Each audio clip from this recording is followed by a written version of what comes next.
Welcome to another DragonLance Saga Order of Aesthetics news episode. It is Palas Dark Ember the 8th. My name is Adam, and today we're going to talk about I don't even know if you would call it a leak, but just the information that's available on Amazon.de about Dragons of Deceit, the first in the new trilogy. It's called looking for my notes, the Destinies trilogy that's going to be released next year. We thought at the beginning of this year it was going to be released this year because of some information that I'm going to show you. And so we're going to sort of walk through this whole process together, do a little bit of speculation, geek out a little bit about this news about the book, Dragons of Deceit, which is kind of interesting. I'm not sure how I feel about it, but we're gonna get into it together. Before we do, I'd like to take a moment and thank my collaborator patrons, the Heroes of the Lance, and invite all of you to become a member of this channel or a patron. And you can always remind you that you can always pick up DragonLance gaming materials using my affiliate link. And all of those links are in the description below. They're all just ways of helping me out, helping this channel out. And I appreciate you. All right, so let's get into it. This whole speculation started back in January with Margaret Weis herself. And it was the conclusion of the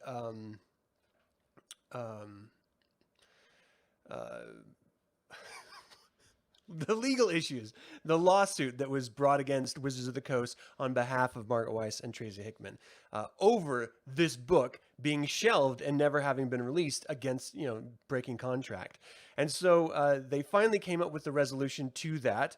I assume Margaret Weis and Tracy Hickman made a bit of Skrilla in the process, but then she posted this in social media, and this is actually from her Twitter page, and it was posted January 25th, 2021, where she said that the new trilogy will return fans to the most beloved characters from the original novels, along with introducing a new, strong protagonist.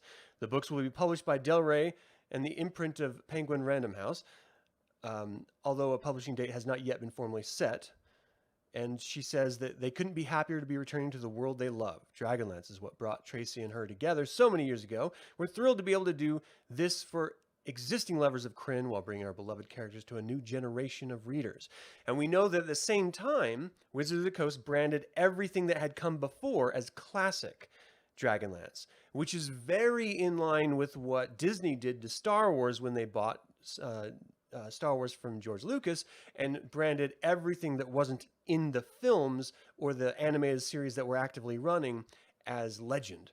So we can see a pattern here of large corporations deciding to go back to an IP and sort of wanting to not be hindered by what had come before it and being able to really kind of take it in any direction they want to do. In this particular case, it's heralded in by Margaret Weis and Tracy Hickman, who created and defined this IP, so I'm not so worried about the direction it's going to be taken into. And shortly after this, Tracy Hickman on January 28th released this, glimpses, the complete first draft manuscripts for both book 1 and 2. And in the live streams that Tracy Hickman has been running every week on his own YouTube channel, every Wednesday, he said early on that they are finished completely with the first 2 novels, and they're still working on the 3rd novel in the trilogy, in the Destinies trilogy, as we now know it to be called. And that's because earlier today, I found this. And to be fair, it was brought to my attention. I did not find it myself. But it's Amazon.de, which is a German version of Amazon online, and it's Dragons of Deceit, Destinies Volume 1. So it confirms the title that, yes, this new Dragonlance novel that's going to be released next year is called Dragons of Deceit, as was speculated in the legal documents. And we now know the name of the trilogy that it's going to be a part of. It's called Destinies. So what does that mean? Whose destiny are we talking about? And then again, speculation here before we get into the description here. Is the destiny referring to an overarching theme, or is it just individual books?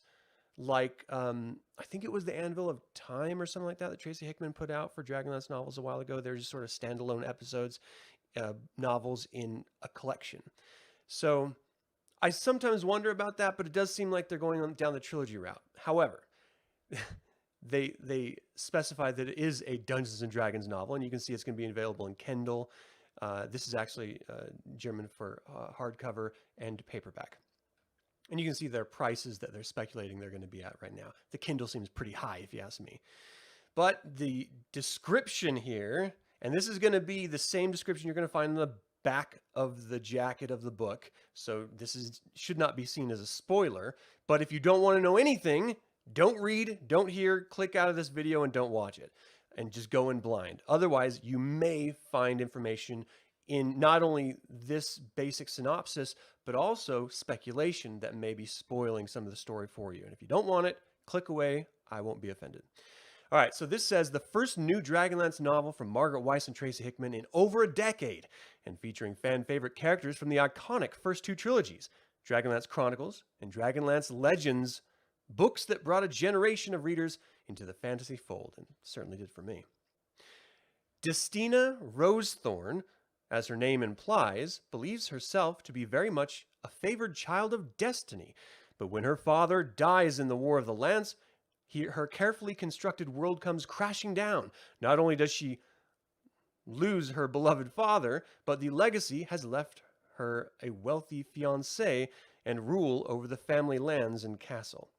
With nothing in the world to support her but wits and determination, she hatches a bold plan to secure the device of time journeying she reads about in one of her father's books and prevent her father's death. The last known holder of this device was one of the heroes of the Lance, the free-spirited Kender, Tasselhoff Burfoot. But when Destina arrives in Solace, home not only to Taz, but to fellow heroes Karaman and Tika Majir, she sets into motion a chain of events more deadly than she has ever anticipated, one that could change not only her personal history, but the fate of the entire world, allowing a previously defeated evil to once again gain ascendancy. We're going to break down this step by step, because this tells you the whole purpose of the book. Like, this is what this trilogy is going to be about. This one's going to be about her messing up time. The second one's probably going to be about realizing the new timeline and how screwed up it is. And the third one's going to be about fixing it. All the while, this previously defeated evil once again gains ascendancy. Who else could that be but our favorite, Takhisis, Queen of Darkness? It's got to be her that it's talking about. She was defeated in the War of the Lands. She tried to come back in Legends. Now, we got to talk about setting here, because it talks about Destina's father having had died in the War of the Lands. So this is after the War of the Lance, but how far after? It was like 36 years or something like that before Age of Mortals, and so it's somewhere in that sort of that safe space. I know that's going to trigger a bunch of you people. The safe space of War of the Lance to the Chaos War, the Summer of Chaos. But it is between those places. And I think it's got to be after Legends, because that's when Tasselhoff and Karaman were using the device of time journeying. So it has to be between Legends and Summer of Chaos that this book is happening in. And that means that it's before Tasselhoff goes back in time for the War of the Souls. Again, a little spoiler there for you Dragonlance people, but it's been like 2 decades since the book's been out, so I don't feel bad about saying that. So that's really interesting. So give me some of your speculation in the chat here, people, because this is an exciting time period for Dragonlance fans, because this was when most of my gaming sessions happened. We had read the Legends, and we just thought that's where Dragonlance was going to be forever, in that sort of post-Legends Age of Despair era. And so we would just play all of our D&D sessions in that time, having a blast, sort of. And because there was no other novels at the time that I was playing it, after that, we pretty much just did whatever we wanted and had a lot of fun with it. This is the height where there is magic, there is healing, there are dragons, their gods are still, dipping their fingers in mortal machinations and still having plans. Lord Soth is out there. I mean, there are so many threats and dangers of this world right now that it's a promise of possibilities. And it's really exciting to see them returning to that little window time frame and sort of messing with it a little bit. Now, here's my question to you guys. It's probably going to be Takhisis that ends up returning after she goes back into the War of the Lands to stop her dad from dying, which alters all sorts of other issues during the War of the Lands, and it doesn't say like, you know, apparently the dad's last name is Rosethorn, but is is he a Knight of Solamnia that was integral to an event? You know what I mean? Like, how does his death bring back the Queen of Darkness? Is it one of those situations where um, uh, it couldn't have anything to do with the main heroes of the lands? Unless she goes back with Taz, and Taz is sort of dragging her around like, oh, we need to go to the temple at Naraka, you know, and that's where that starts to mess up. But what if her father somehow captures Baron Everman when he was in Kalaman for a brief moment during the War of the Lands, before Tanis and all of them went over to Naraka? That little window where there are Knights of Solamnia there, her father could be a part of that contingency. But again, I'm sort of extrapolating because it doesn't outright say that he is a Knight of Solamnia. It just says that he died in the War of the Lance and that she now runs the castle. I just assume the family lands and castle were Solamnic, but they don't have to be. They could actually be on the other side, you know? And so that would also be a very interesting turn of events. What if that family lands and castle has something to do with Erika's holdings, and then she gets pulled in through that side of the story rather than the heroes, and then the heroes have to go in? And it's talking about, you know, even in Margaret Weis's original announcement about this novel coming out, and now in this description, it's calling out Karaman and Tika, who are now the owners and operators of the Inn of the Last Home in Solace, but also Tasselhoff, but it's referencing the companions. So we know at this time that Laurana and Tanis are trying desperately to unify the Elven nations. We know that, poor old Flint, poor old Sturm. Who else would be considered a companion at this time? Gilthana's, I have no idea what happened to him after the War of the Lands. I haven't read that book at all. So I'm sort of confused on that. Yeah, I don't know. The only other heroes that I could think of being brought back at this point, because Raistlin is gone, Palin hasn't been born yet, or if he has, he's an infant. So if she comes back, finds Taz, uses the time travel device, and goes back in time, I wonder if Karaman would be the stowaway, or if Tika would be the stowaway. I do like that they're talking about this brand new protagonist, which has to be Destina Rosethorn. And Rosethorn just sounds Solamnic, so I am kind of erring on that side of the situation. Riverwind and Goldmoon, thank you, Dustin. I didn't even think of them. They would be great, especially because they didn't really do much of anything in Spring Dawning or Legends. And right now, they're actually unifying all the tribes people, all the plainsmen, the different tribes that were scattered due to the dragon armies. So that would be interesting if they had an opportunity to get in on it too, somehow.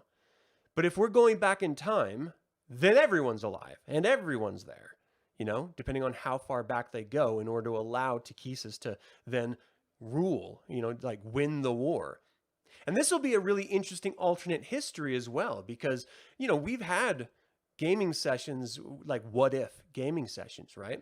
Where, you know, what if Takhisis did win and Ansalon is completely controlled by the knights, by the dragon armies. And then, you know, it's very much an underground situation, similar to the very beginning of the War of the Lands, where the Knights of Solamnia are a clandestine organization, and your heroes are operating very clandestinely, very much like the Age of Mortals, you know, right before the War of Souls. So we do have a lot of content that they've already written that we can draw on for inspiration and conjecture, certainly, you know, guessing about this. Now, the depressing part of this is highlighted right here. This isn't going to be released until 9th of August next year, August 9th. That's a lot longer than I thought it was going to be before it got released. And I have no idea why they're waiting so long to do that. It doesn't make any sense. Could this be in the window between Summer of Flame and War of Souls? It's possible, but why wouldn't they mention Summer of Flame instead of War of the Lands? You know what I mean? Like, it seems like that's such a long way. And then the gods would have left, so that would be the Fifth Age. So it would be a very strange place to call out War of the Lance if they were going to be so far after it, like 45 years after the War of the Lance. You think it's a good place to jump back into the timeline? I agree, math teacher. I think it is a really great place. It is full of possibilities, which is really exciting because you're not really stepping on anyone's toes as far as main plot points of existing novels, in the history. It's pretty much open at this point. We had some video games that covered some of this timeline a little bit, if memory serves. But I may be mixing up the post-War of the Lance with pre-Legends. I'm not sure where Champions of Krynn and Death Knights of Krynn came in, whether that was before or after Legends. But this has to be after Legends, at least at the very start, because that's when Tasselhoff has the device of time traveling. So that's very interesting. Is anyone else kind of tired of using the same plot device to tell stories? This device of time travel has been used so much in, like, they initially used it, right, to just sort of scare reality back into Raceland, Like, hey, if you keep doing what you're doing, we're all going to be dead and you're going to be ruling over nothing. And so Raceland was like, shit, you're right. Okay. And then they sort of hung the device up. And then the Summer of Chaos comes and we pull that old chestnut back out and we deal with it. And then War of Souls come and they're like, ooh, you know what? We need to use that again. So they pull it back out. At what point can we just retire the device of time travel and just tell a good story that doesn't involve Tasselhoff, Burfoot, or the device as a sort of linchpin of storytelling? And I know that these authors who, they created this world, they love Tasselhoff and they love that plot device. But can't it be a little annoying from time to time? I think it can. I kind of think it is. Rosethorn makes you think she may be family from Ergoth. That would be interesting. That would be not necessarily at all Solamnic, though it might be. It could just be, it wasn't like Ergoth in the War of the Lands. That was like a sea mariner community, right? Or am I just extrapolating that from Marquess Theron? Or look at my bookshelf to see the book. Marquess, I can't remember her last name. Carthon or something like that. But I don't know if it was all of Ergoth turned into the sort of seaport community or whether that was just that character. I seem to recall something about it being like a powerful ship-making area or something. They could literally make up any device to use as the MacGuffin. You're absolutely right. They don't have to rely on one that they've used 3 times now, 2 or 3 times now. Hey, Kent, how you doing? Thanks for joining. How you doing, Angelique? Appreciate you tuning in. Let's see. You're interested in hearing about what we all think about it. They could do more with the Staff of Magus. Yeah, that would be interesting. But ultimately, what they wanted to do as authors is drag in Tasselhoff. They want us as fans who love the companions to have another story that's connected, if only tangentially, to the companions. It's entirely possible. Well, okay, here's the deal. With the device of time traveling, you need to have it gifted to you, or it will always return to the person that held it last. And that's Tasselhoff right now. And that's why it keeps ending up in his bag. Not because he's a master thief or handler, which arguably he is, but it's because that's the geese that's cast on that device. And it's a protection geese so that you don't get stuck in time. So what would be interesting is if she took it from Tasselhoff, somehow learned the magical rhyme or something, gets sent back in time to rescue her father, but then the device is pulled back to Tasselhoff, and Tasselhoff and the companions are in a totally new universe, a totally new reality, because she has altered time and is stuck back in time. We do a little Back to the Future action here. Have a nice little music scene where all the companions are dancing. And then maybe Tasselhoff runs into his mom. He starts to disappear if he doesn't get his mom and dad together. have a a little bit of fun with that. Please keep any woke bullshit out of Dragonlance. Keep it pure. I can't argue with that, but you do. Well, I don't know if you do know. This is conjecture because we know that part of the problem between Margaret Weis, Tracy Hickman, and Wizards of the Coast when they were originally writing this was that they did have a lot of sort of edgelords. I guess on the opposite end of that, it would just be woke politics shifting language that they were using and perspectives that they were using in this novel. And so they thought it would be offensive, and so they forced Margaret Weis and Tracy Hickman to make changes. And when they finally relented and did like 7 pages worth of rewrites or something like that in order to make them feel better about it, they then just said, okay, well, we're not going to publish this anymore anyway. So that was the whole start of the whole legal battle. So we know that they did change it based on Wizards of the Coast's request because, you know, it was offensive or untoward, or, you know, they had to clutch their pearls when they read it or something, which is kind of BS.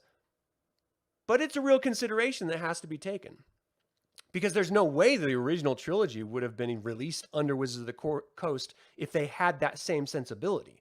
There are too many really dark scenes in that. And there's like a lot of rape. There's so much, there's so much almost rape. You know, there's so much sexual assault in the original trilogy that I don't think Wizards would have released it.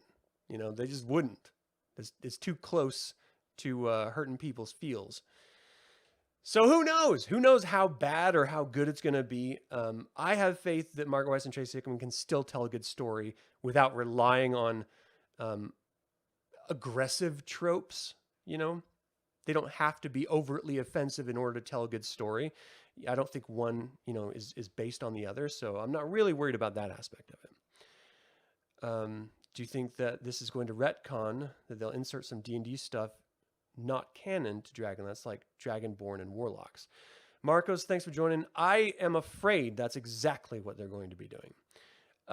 And we saw with Fizban's Treasury of Dragons that they're trying to bring the entire campaign, you know, the disparate campaigns into the same shared universe where they have these seeds connecting all the different worlds. So Dragonlance is no longer its own thing. And if it's going to be under 5e, which it is, then they can't just exclude other species, which I think they could, but I don't think they would. So I do think they're going to open it up and say, oh, you know, the device of time traveling, in order to repair everything, they go to these disparate worlds, or, you know, they pull in some entities from other worlds. And you could always just rely on the same trope that they did back in the day with Spelljammer, you know, or Planescape, and just have that be the entrance for these different species or races. I don't particularly think they should, because I think that's what's special about Dragonlance, is it does sort of customize the whole game system a little bit. But I could see them very simply doing that. And maybe that's even why the third book hasn't been finished yet, because they are sort of going back, and this is total conjecture, they are sort of going back and forth on whether or not, well, how much inclusiveness for the rest of 5e are we going to be bringing back when we wrap this story up and sort of fix it all. And that's a bit of a concern, you know, because how much of Dragonlance is going to remain Dragonlance in tone? You know, there's this huge schism with Star Wars when Disney made their sequel trilogy, because, you know, a lot of people desperately loved it, and a lot of people said that that's not really Star Wars anymore. It forsook a lot of the ideas and existing information of what Star Wars actually is. I think they're going to probably do the same thing, and I don't think everyone's going to enjoy it. And it's going to be very different from Fifth Age, because that was taking Dragonlance into a different era, but it was still in the same sort of universe of Dragonlance. This is going to be opening up, I think, to all of the other universes of Dungeons & Dragons campaigns. I'm a little concerned about it. But again, it's just conjecture, no evidence. It's just me speculating. Could be his own grandpa, like Futurama. Totally could. I could see that too. Dragonlance's charm was its edge. You kind of wish Weis and Hickman would just work on a new universe and go full indie with it.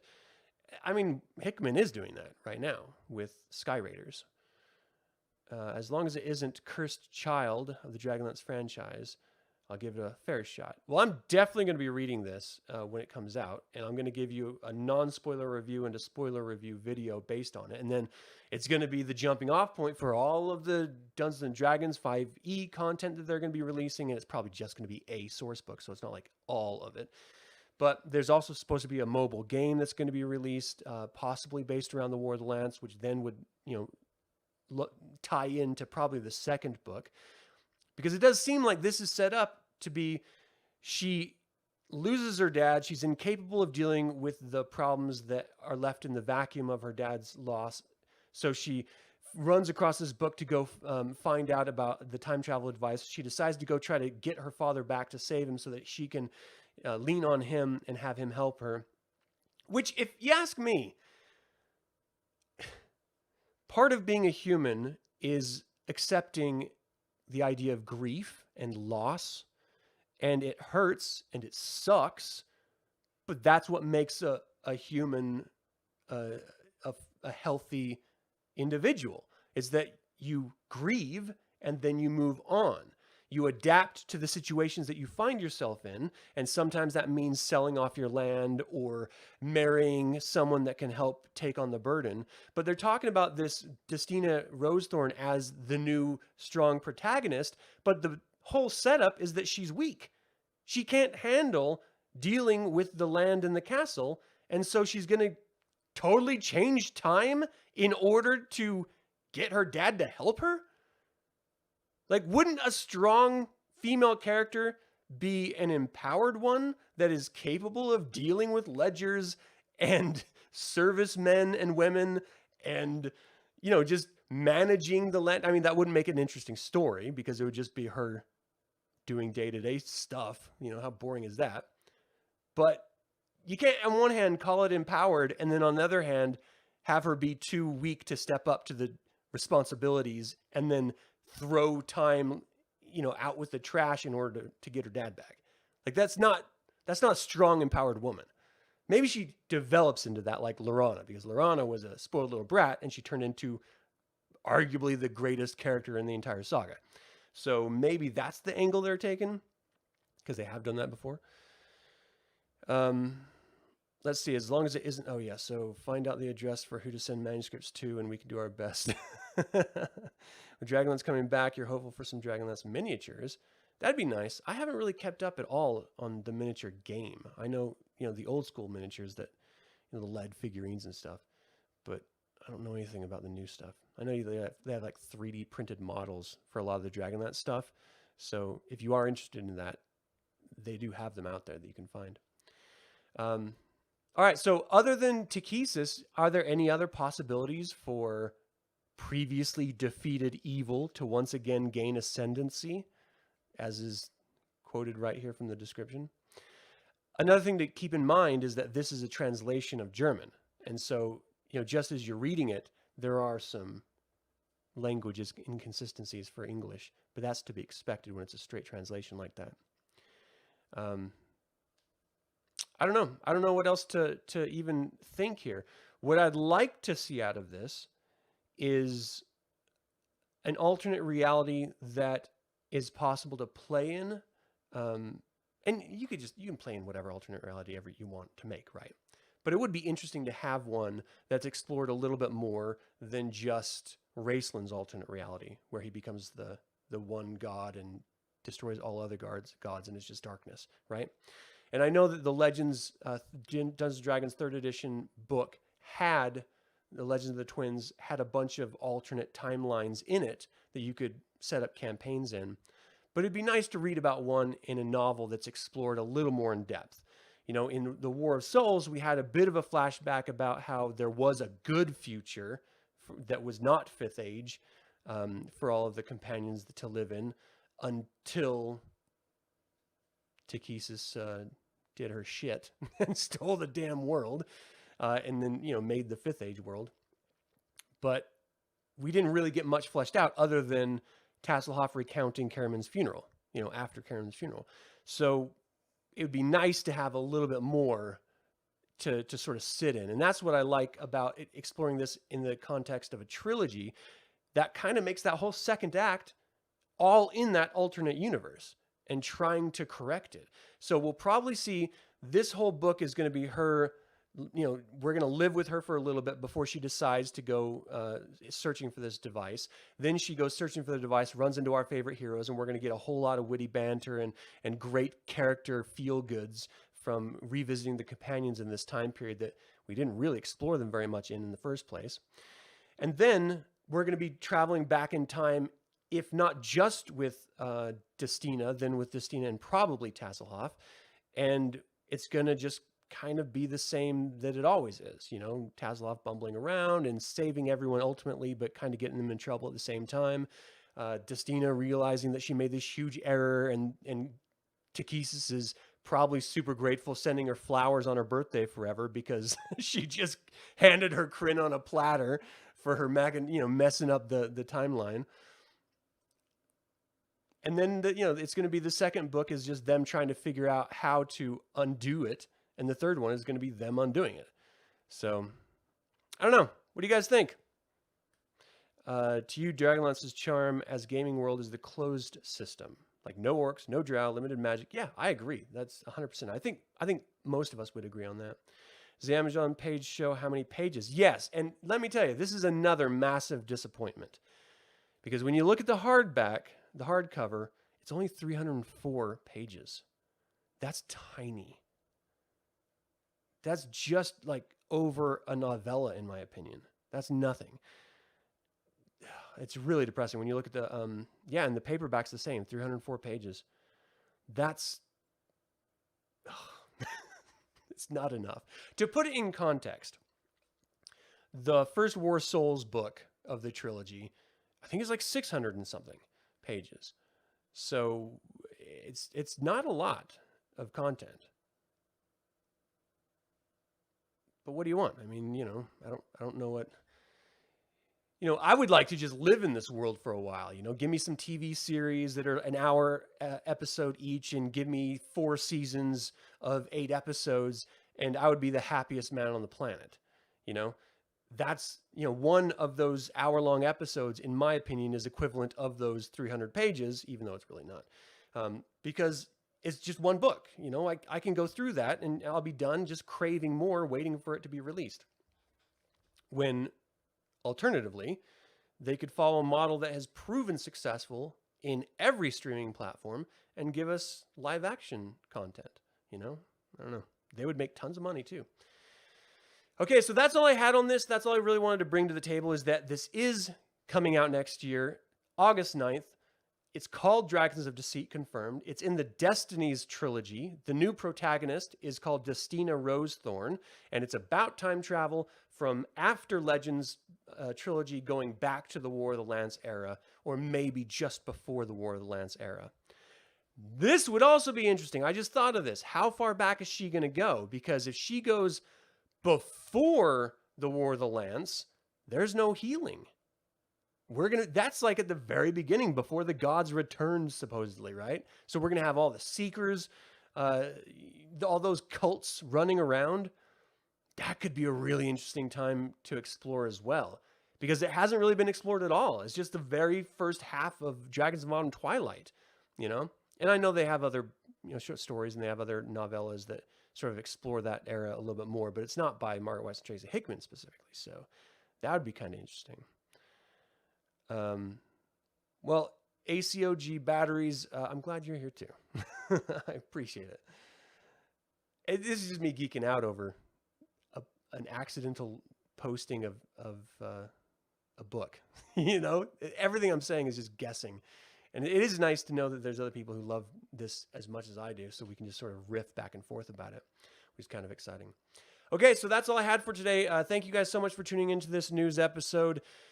Let me know in the comments or in the live chat what you would like to see out of this trilogy, what you wouldn't like to see. I know some people mentioned woke politics, and I kind of agree with any political messaging should be absent other than in-world political issues. I don't want to bring outside. We have done such a horrible job as a species taking care of ourselves that I don't want it in my fantasy anymore. I just want the fantasy to be true to itself and leave all this other nonsense out of it, because we're just going crazy at this point right now. Thank you all so much for tuning in. And let me see here. I'm able to create these weekly videos because of your attention and your support. If you're not already a patron or member of this YouTube channel, I would like to invite you to consider becoming one. It all goes to helping me collect resources to talk about this wonderful content or present those videos that are speaking in depth about a subject, a person, an event, a location, an item. It does take time to put together, and that all goes to supporting it. So I do genuinely appreciate it. This channel is all about celebrating the wonderful world of the DragonLance Saga, and I hope you'll join me in the celebration. Until next time, this is Adam with DragonLance Saga. Slanjavar.